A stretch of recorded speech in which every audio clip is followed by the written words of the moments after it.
এমনিতেই দেশে একটা সংকট চলছে, জ্বালানি এমন একটা সংকট, তেলের মূল্য বাড়বে এবং এই তেলের মূল্য বাড়লে আমরা দলমত নির্বিশেষে সকল পেশা, আমরা জানি ফেনীর বেশিরভাগ বিএনপির নেতা এই মেডিকেল কলেজে আমাদের দাবির সাথে ঐক্যবদ্ধ।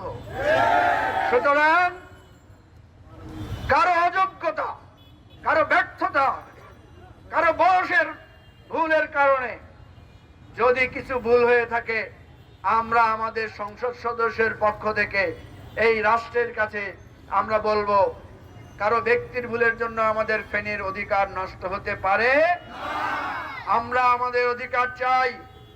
তারেক রহমান যে অঙ্গীকার করেছেন, এই অঙ্গীকার ভঙ্গ করা চলবে না।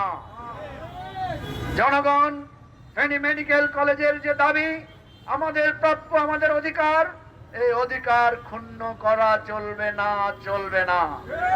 প্রিয় ভাই ও বন্ধুগণ, ঘামের টিকার অভাবে আমার শিশু সন্তানরা কষ্ট পাচ্ছে। ফেনী সদর হাসপাতালের বারান্দায় বারান্দায় রোগীরা কষ্ট পাচ্ছে, মায়েরা কষ্ট পাচ্ছে। আমরা সরকারি দলকে বলবো, জনগণ আপনাদেরকে ভোট দিয়েছে এগুলা পাহারাদারি করার জন্য, আপনাদেরকে আমরা কিন্তু সেখানে দেখতে পাচ্ছি না।